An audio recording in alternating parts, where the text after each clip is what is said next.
Hi అండి. ముందుగా మన VIP TV Telugu news channel వీక్షిస్తున్న ప్రేక్షకులందరికీ నమస్తే అండి. ఆంధ్ర రాష్ట్రం, తమిళనాడు ఈ రెండు రాష్ట్రాల గురించి తీసుకుంటే తమిళనాడులో చక్కగా ఎంతో హ్యాపీగా రాష్ట్రానికి రాజధాని ఉంది. చక్కగా నాయకులు మంచి పరిపాలన అందిస్తున్నారు. మన రాష్ట్రంలో చూసుకుంటే ఆంధ్ర రాష్ట్రం, తెలంగాణ విడిపోయిన దగ్గర నుంచి మన రాష్ట్రానికి దిక్కు దివాణా లేదు. మన రాష్ట్రంలో ఒక ఉద్యోగం లేదు, ఒక వ్యాపార సంస్థ వ్యవస్థలు లేవు, ఏమీ లేవు. ఒక ఇంటికి తండ్రి లేకపోతే ఎలా ఉంటుందో మన రాష్ట్రానికి రాజధాని లేకపోతే అలా అయిపోయింది మన పరిస్థితి. ఫస్ట్ చంద్రబాబు గారు వచ్చారు, మరి రాజధాని అమరావతి అన్నారు, దాన్ని కొంత ప్రగతి పదంలోకి తీసుకెళ్లారు. తీసుకెళ్లిన తర్వాత మన రాష్ట్రంలో ఉన్న ఒక నాయకుడు నాకు ఒక్క ఛాన్స్ ఇవ్వండి, నాకు తండ్రి లేడు, నా తండ్రిలాగా నేను చేస్తాను అంటే ఒకసారి చూశారు. కానీ ఈ రాష్ట్రానికి రాజధాని లేదు, డెవలప్ చేసే మనిషి కావాలి. మన చంద్రబాబు గారైతే ఒక దారిలోకి తీసుకువెళ్ళగలరని చంద్రబాబు గారికి ఓటేయటం, ఆయన సీఎం చేయటం జరిగింది. అదే సమయంలో మన పవన్ కళ్యాణ్ గారు కూడా పార్టీ పెట్టడం, ఆయనకి సపోర్ట్ చేయటం. ఇప్పటికిప్పుడు మనం పార్టీ పెట్టి మనం పోటీ చేసి ఈ ఓట్లను చీల్చే పదంలో వెళ్ళటం కంటే కూడా ఒక సీనియర్ నాయకుడిని మనం ఎన్నుకుంటే మన రాష్ట్రానికి ఒక రాజధాని ఏర్పడుతుంది. మన రాష్ట్రంలో ప్రజలు సుఖశాంతులతో బతకగలరు, మన రాష్ట్రంలోని యువకులకి ఉద్యోగాలు వస్తాయి అనే ఒక దృక్పథంతో ఆయన ఆ టైంలో చంద్రబాబు గారిని సపోర్ట్ చేయటం జరిగింది. ఆయన గెలవటం జరిగింది.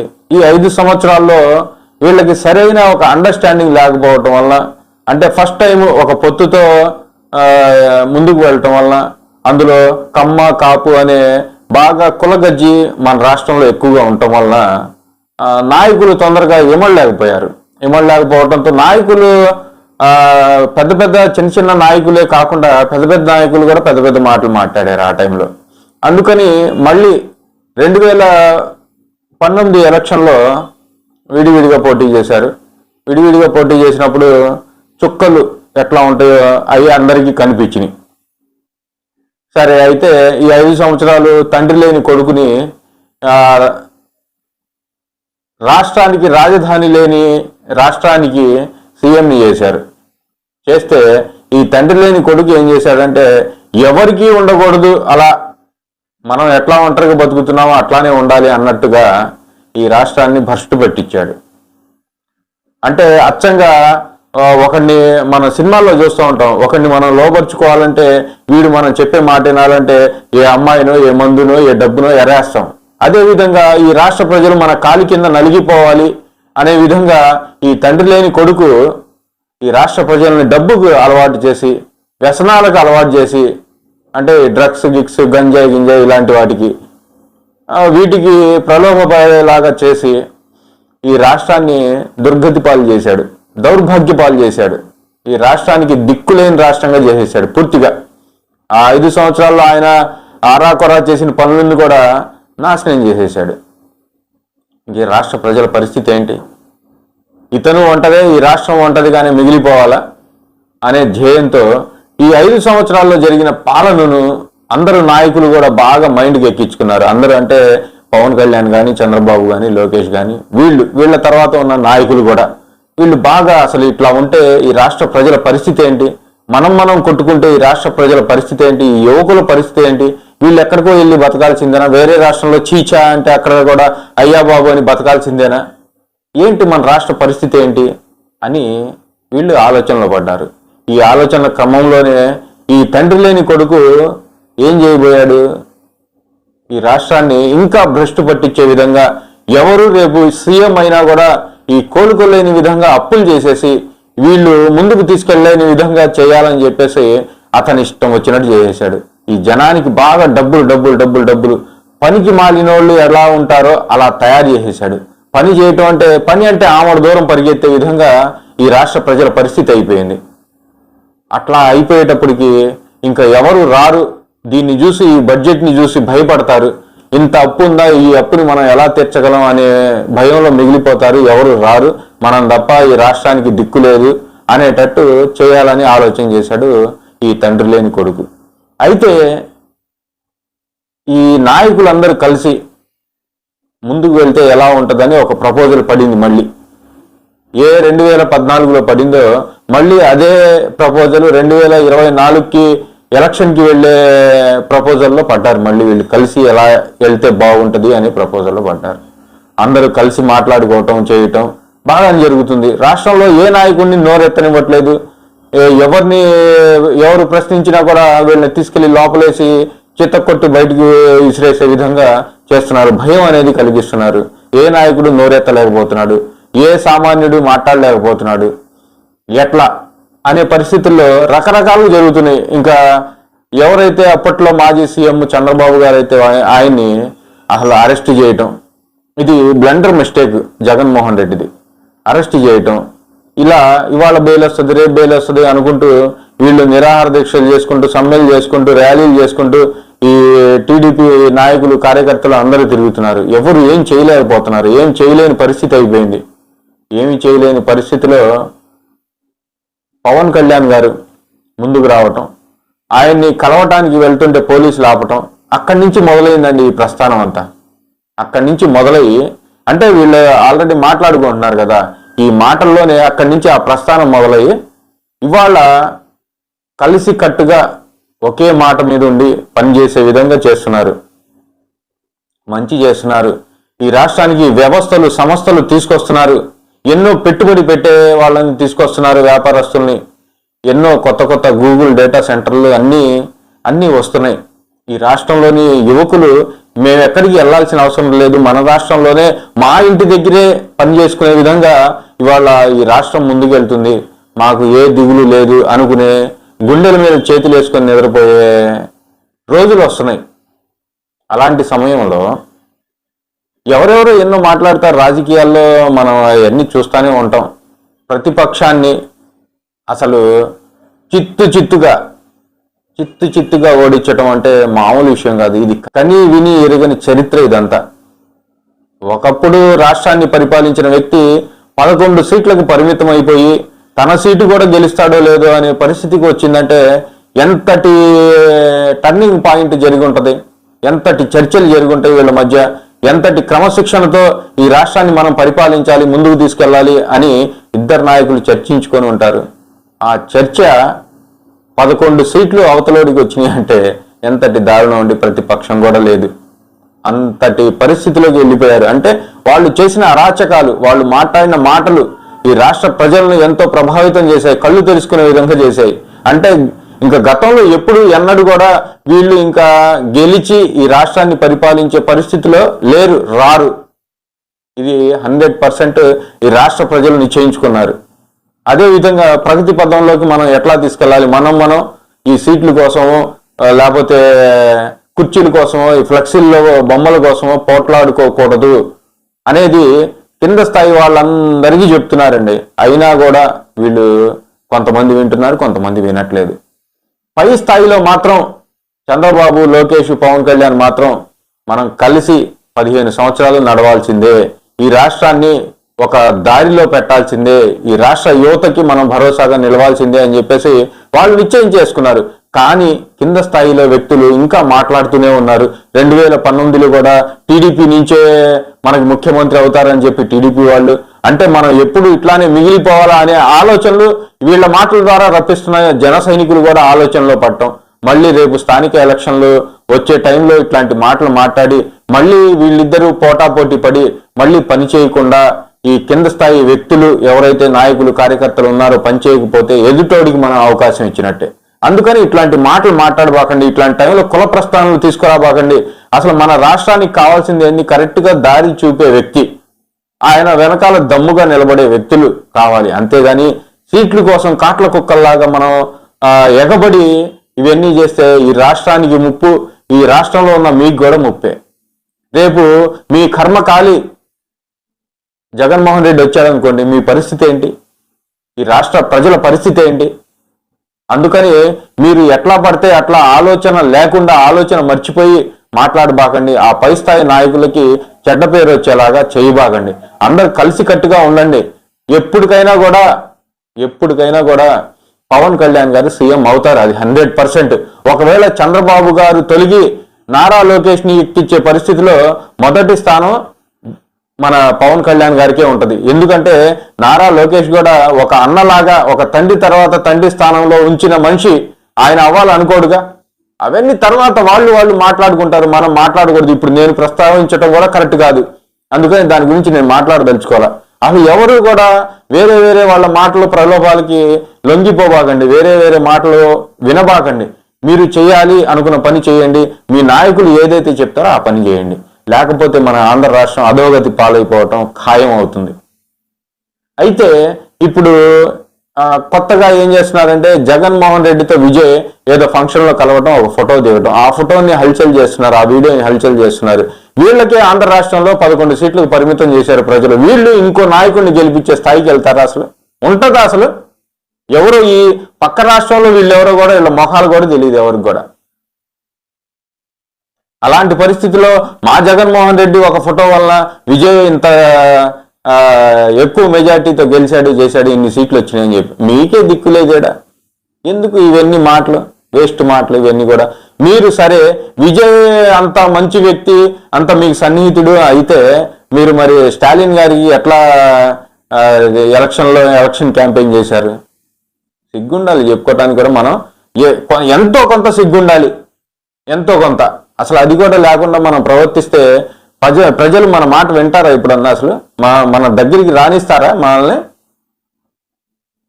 మనం మాట్లాడే వాటికి కొన్ని విలువలు ఉండాలి, అంతేగాని విలువ లేని మాటలు, మనం ఇంత స్థాయిలో ఉండి విలువ లేని మాటలు మాట్లాడకూడదు.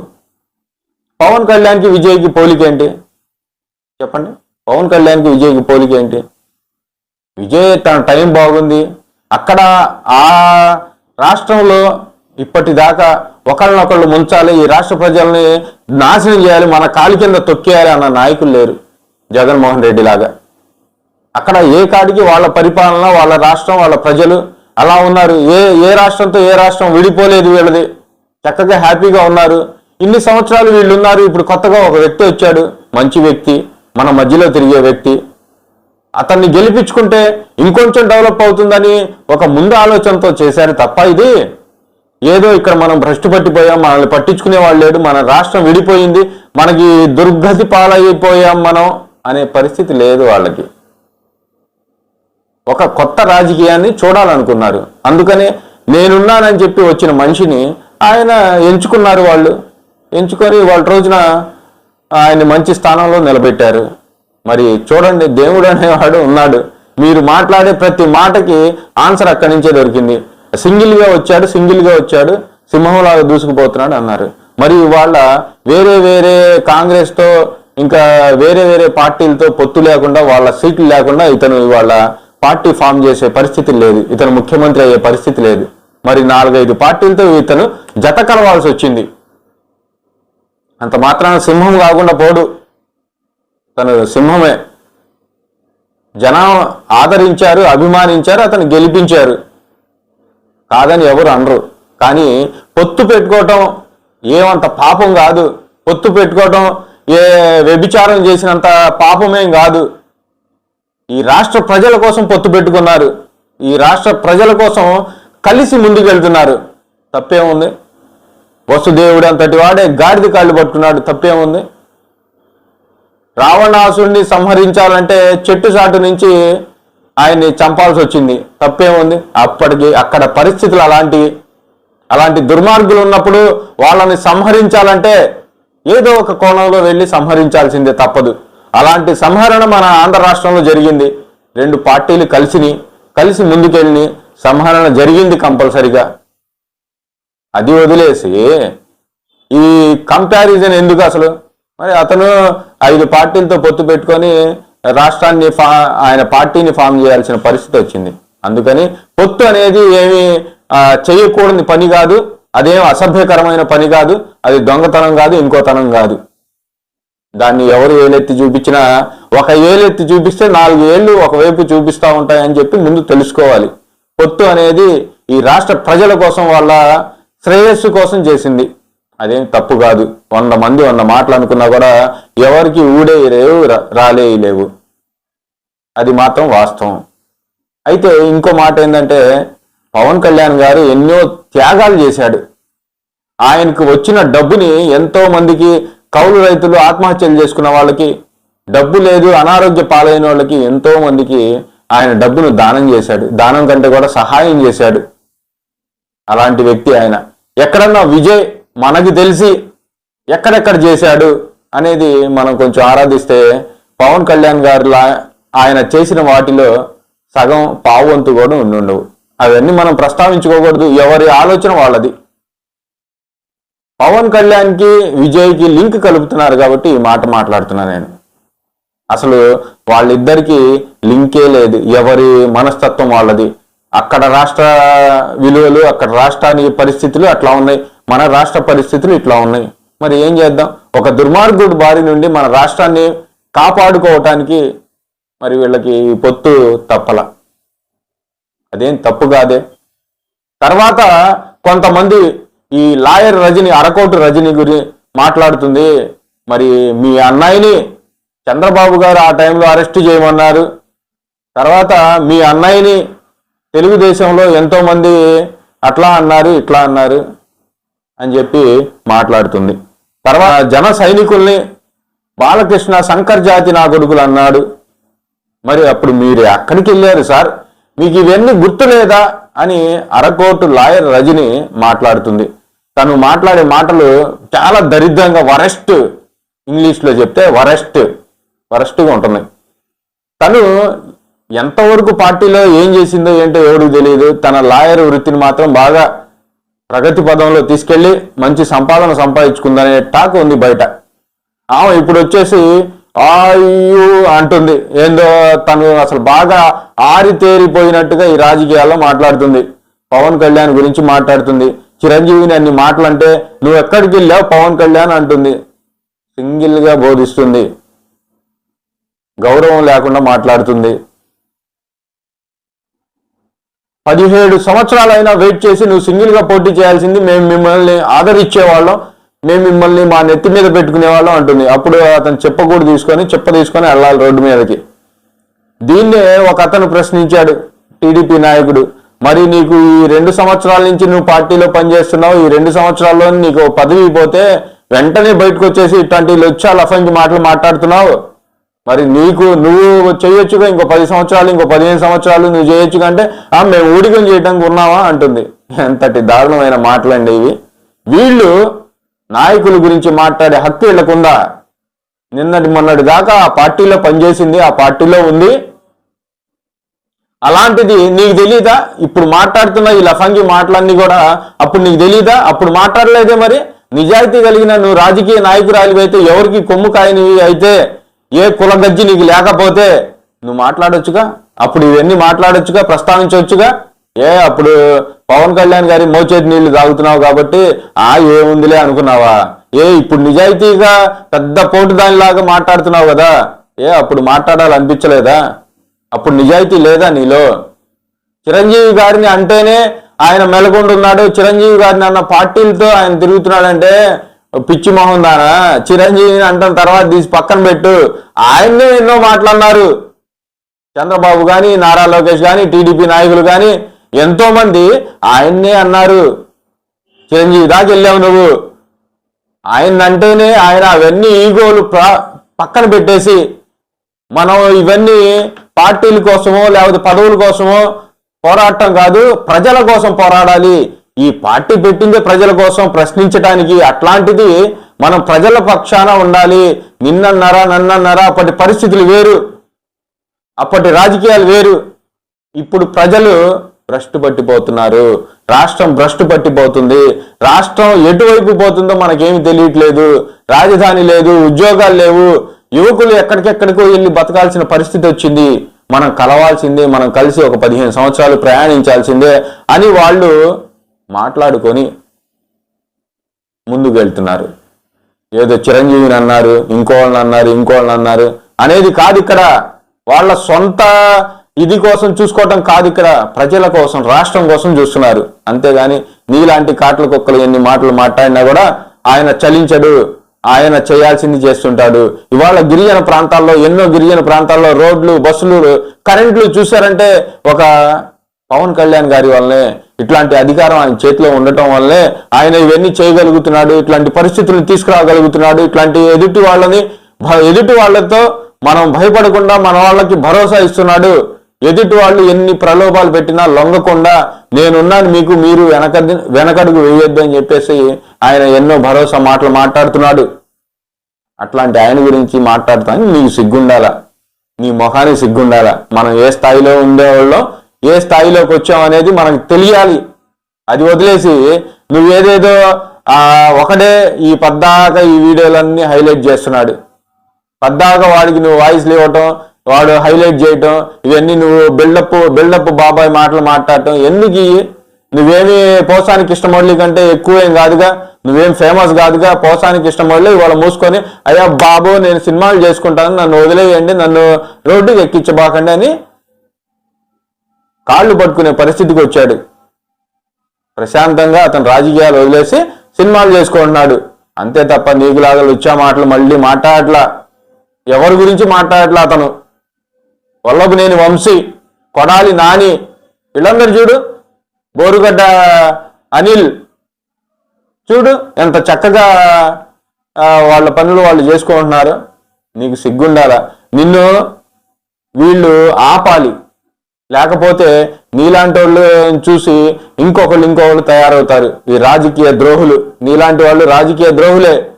మనం రాజకీయంగా సంపాదన చూసుకోకూడదు. మన రాజకీయంలోకి వచ్చినప్పుడు ప్రజల గురించి ఆలోచించాలి. ప్రజలకి ఏం కావాలి, ఏం చేస్తే వాళ్ళకు ఉపయోగపడతాం మనం అనేది ఆలోచించాలి. అంతేగాని మన ఆస్తులు కూడబెట్టుకోవడానికో వెనకేసుకోవడానికో రాకూడదు. అది అర్థం చేసుకో. అది నీలాంటి అరకోటికి ఏం తెలుస్తుంది ఇదంతా? అందుకని నేను చెప్పదలిచింది ఏంటంటే, పవన్ కళ్యాణ్ గారు చంద్రబాబు గారు కలిసే ఉంటారు. 15 సంవత్సరాల పాటు ఈ 3 ఎలక్షన్లు జరిగేదాకా వాళ్ళు కలిసే ఉంటారు. ఈ రాష్ట్రాన్ని ప్రగతి పదంలో నడిపిస్తారు. నడిపిన తర్వాత వాళ్ళు విడిగా పోటీ చేయాలా, మళ్ళీ కలిసే చేయాలా, ఎట్లా ఉండాలి ఏందనేది ఆలోచిస్తారు. చంద్రబాబు గారు పక్కకుండి నారా లోకేష్కి పవన్ కళ్యాణ్కి ప్రాధాన్యత ఇచ్చి ముందు పెడితే నారా లోకేష్ పవన్ కళ్యాణ్ గారికి ప్రాధాన్యత ఇస్తారు. ఇది మాత్రం 100% రాష్ట్ర ప్రజలకు కానీ నాయకత్వానికి కానీ తెలుసు. ఎవరు తొందరపడి విచక్షణ రహితంగా విచక్షణ కోల్పోయి పిచ్చి పిచ్చి మాటలు మాట్లాడే వాళ్ళతో మీరు కూడా కలిసి అట్లాంటి మాటలని సపోర్ట్ చేస్తూ అట్లాంటి మాటలు మాట్లాడబాకండి. స్థానిక ఎన్నికలు రాబోతున్నాయి. మనం చక్కగా మళ్ళీ కలిసికట్టుగా పనిచేసుకుంటూ ఈ స్థానిక ఎన్నికల్లో గతంలో ఎన్నడూ ఎరగని విధంగా ఘన విజయం సాధించాలి. ఈ ప్రజలకి మనం మంచి ప్రభుత్వం ఇదే, మనకి ఇదే కావాలి అనేటట్టు మనం చూపించాలి. చూపించగలిగితేనే ప్రజలు వేరే వైపు చూడరు.